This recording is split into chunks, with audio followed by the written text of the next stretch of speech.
If you feel like you're still in love with your ex and you're trying to get over your ex, or maybe you're trying to get back together, I want you to know you're not alone.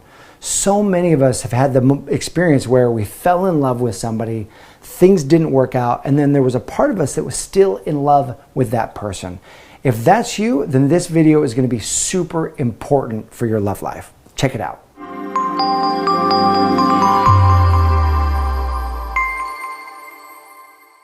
Hey, I'm Matt Boggs, and I'm the founder of the Love and Relationships division of the Brave Thinking Institute, where our mission is empowering people to create and live a life they love living, and that includes your love life. So if you like this video, click the subscribe button and click that little bell, because every week we bring you new videos to empower you in your love life. And today we're talking about when you're in love with an ex, what can you do? Because that unrequited love is one of the most painful experiences that we can have in our lives. And so today we're talking about what you can do when there's a part of you that's still in love with your ex, and one thing you should never do. And so I've got 6 things for you that will absolutely support you in your love life. The first thing is what you should never do, and this is chase him. Never chase your ex. Instead, realize there's a reason why this person is your ex right now. There's a good reason why you two are not together right now. You should never chase someone, especially if they broke up with you or if you brought it to an end and there's a part of you that's missing them. And here's the deal. When you begin to chase an old flame, when you begin to chase an old feeling, you miss out on the growth that's here right now. My mom would say it this way. Growing up, she says, Matt, the content of your life is the curriculum of your evolution. I was like, what does that mean? She goes, here's what that means. What's going on right now, the circumstance you're in, the pain you're in, or the joy you're in, whatever it is the curriculum. It helps you evolve. It helps you grow. And so the first thing to do is to begin to ask yourself, what are the gifts inside this experience? What's the blessing that's here for me? What seed of good could I harvest out of the fact that we are no longer together? What can I learn and how can I grow? That's step number 1. The second step is to cleanse your doubt. What this means is it's really easy when we break up with someone or they break up with us, we're in love with them, to feel like that's as good as it's gonna get. Especially when you have insane chemistry with that person, it's really hard to imagine anything better than that. And this is why cleansing your doubt is so important. Cleanse any doubt that you can find someone even better. Because here's the truth. You live in an abundant universe, governed by a higher power that wants to support you into experiencing freer, fuller, more grand expressions of love in your life. I put it this way. Do I believe in a higher power that would have someone better for me or worse for me if this doesn't work out? Well, I absolutely believe in every ounce of my being that I live in a universe with a higher power that would want someone even better for me. So think about that for a moment. If this thing doesn't work out, that means there's someone better for you. If you really believe that, how would you feel? Because here's what's interesting. The speed at which you can connect to that possibility is the speed at which you bring that possibility into your life. Let me give you an example. One of my clients, her name is Jennifer, went out on a date with a guy, first guy in a long time. I'm talking years that she'd had some chemistry with. They dated for a few weeks. They kissed. It was electric. And then about a week later, he calls her and says, I'm sorry, Jennifer, but I've had this woman in her late 20s. Jennifer and this man were both in their 40s. This woman in her late 20s asked me on a date. She says she's really attracted. I just feel like I'm so attracted to her, and I just wanted to explore this with this other woman. And so this guy was being upfront and honest, but it just felt like Jennifer got kicked in the gut. And so she hung up the phone. And very interestingly, she had been doing this work in Manifest Your Man, a program that I coach, where she was building the belief that if it doesn't work with this guy, then it must be someone better in store for her. And she got on the phone with me and she said, Matt, normally I would have been devastated. I would have taken a month off from dating just to heal and recoup from this experience. She goes, but what's interesting is when this guy said no to me, I instantly felt this strange excitement. It hurt a little bit, it stung a little bit, but I was connecting to this possibility. Well, that must mean there's someone even better, and I like this guy. So that night she got online, reached out to the hottest guy she could find. He responded, they went out, started dating, and fell in love. This new guy, way better than this other guy. She was a perfect match for her. He's sexy and tall and successful, and the two of them have an amazing relationship. And it didn't take her a month of going down into this trough of grieving because she connected to the idea there was someone even better in store for her. In other words, she was willing to cleanse the doubt. That's step 2. Now, if you're interested in doing that same course that Jennifer did, it's called Manifest Your Man. I'm going to post a link below this video. Check out that link. It is phenomenal at helping you become the version of you that attracts an amazing relationship and draw him into your life even faster. Check that out. I think you'll love it. And this brings us to step number 3, which is to cleanse your physical space. You see, you are rewiring yourself to allow for more free, full, and expanded expressions of love in your life. And in order to do that, you've got to rewire the patterns of your life. In other words, remove any triggers that would cause you to think about him and then experience the emotion of him in your life, whether that's positive emotion or negative emotion. It doesn't matter. We want to remove any triggers that cause you to think about him. Here's what this means. So here's what you do. You get yourself a box and then you put any physical item that reminds you of him in this box. So it might be his toothbrush, or it might be his sweatshirt. It might be a picture of the two of you, or his cologne, or maybe his slippers. Anything that reminds you of him, you want to put it in the box. And then what you do is you take your box and you throw it in the garbage, just like that. And if you're not willing to throw it in the garbage, then you tape up the box and put it in the back of your garage where you're not going to see it. The point is that you're taking all of the items that might trigger you to think about him or feel the relationship, and you're removing it from your awareness, removing it from your experience. Now, number 4 is to cleanse your mental space. Same reason why we cleanse our physical space is to remove the physical triggers that would cause us to think about this person.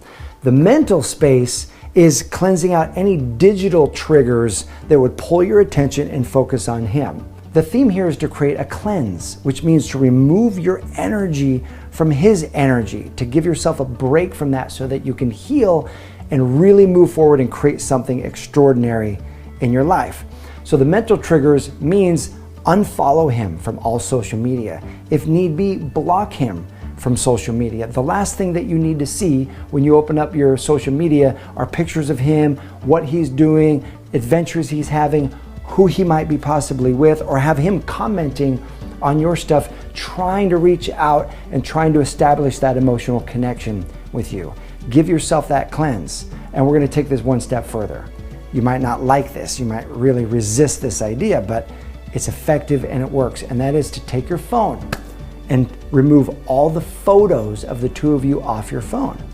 Now, I know what you're saying right now. You're like, Matt, we were together for a year or 2 years or 3 years. There's a ton of amazing memories on that phone. I know there are. And guess what those memories are? Those memories are a highlight reel of all the best moments in your life with him. So it doesn't give you a realistic picture of what the relationship was really like. Our brains are hardwired to selectively remember the good and to block out the bad. Our brains are programmed to forget painful memories, right? This is why women will give childbirth more than one time. Because if they really remembered how painful it was the first time, they were like, I ain't doing that again, right? This is why we will get back with an ex and we'll forget why we broke up in the first place. It'll be like months later, you're going through your phone, you're feeling lonely, and you're like, oh, and you're going, and you're seeing all these great times, and you're like, we were really good together. Like, look how much fun we were having, right? And then you get back together with that person, you go on a date, and you're like, I remember why we broke up.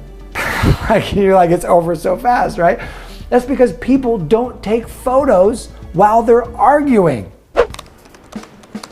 Babe, are you ready? What do you mean ready? We have to be there at 4:30. No, I told you yesterday that I have a meeting at 4:30 and I won't be able to leave until after that. No, you forget. We had 2 conversations yesterday about this. Yes. We have to be there at 4:30. And in both conversations, I said I couldn't leave until after this meeting. I am so frustrated right now. No, I am frustrated right now, and that means it's time for a selfie. People don't do that. So you don't have to delete every photo from your phone. What you can do is take all the photos off your phone, put them in a hard drive or in a thumb drive somewhere and save them. If you want to keep them, save them, load them back to your phone later, but for at least 90 days. Get all those photos off of your phone, because as you're scrolling through your phone, you don't want any accidental sightings of something that you're trying to clear out of your life. And step 5 is to clear your emotional space. It's really important that you allow yourself to cleanse your feelings so that you can move forward. And the only way to do that is to feel your feelings. I was watching a dating show recently where the girl that was on the show got her heart broken by the guy she was dating. And so she went to this other guy and just had a fling, just hooked up with him. And then in the post interview with the producers, she's saying, you know, the best way to get over a guy is to get under someone new.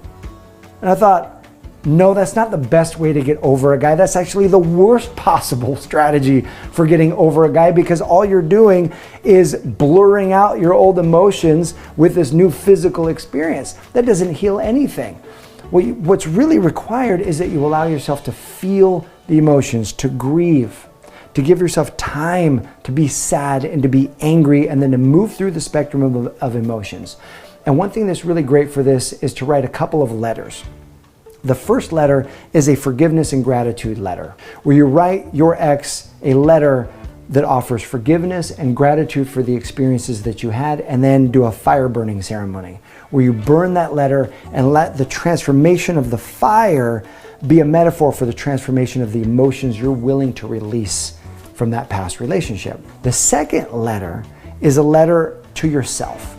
I would even encourage you to put this one in your phone so it's easy access. And this is a letter of why you're choosing to not be with him right now. In other words, all the challenges in the relationship, all the reasons why it's not a good fit. This is a beautiful thing when you're feeling lonely and your mind starts going to selective positive memories that are only the highlight reel from your past. You can say, you know what? Why did we break up? Let me remind myself. And you pull out your letter and you read that letter and you remind yourself why you've released that old relationship to create something new. And number 6 is to cleanse your old routine. Don't just do the same old, same old. The best way to attract someone new in your life is to create something new with your life. In other words, go on a vacation someplace you've never been before, or take a new class, create some art, go zip lining, do something that will be a forever memory for yourself. As you create something new with your life, you create openings to experience the new and attract the new. Now, here's the deal. Even if there's a part of you that's in love with your ex and there's a part of you that thinks maybe things could work out, the only way that things will work out for the better is if both of you use this moment to grow, to become the next more expanded version of yourself. And then as two of you become new versions of yourself, you can create a new relationship moving forward based on new agreements and new behaviors that will serve you better. If that person doesn't choose to come back into your life, then you're already primed to meet someone new. That's why the best way and the best chance of getting your ex back is to actually follow this plan of getting over your ex in the first place and creating something special for yourself. Either way, you're empowered to create something magnificent. So my question for you is, what strategies have you learned really serve you in releasing the energy of an old ex to move you forward? Go ahead and post that in the comment section below. I appreciate you. Thanks for watching. Here's to your amazing love life, and I'll see you soon.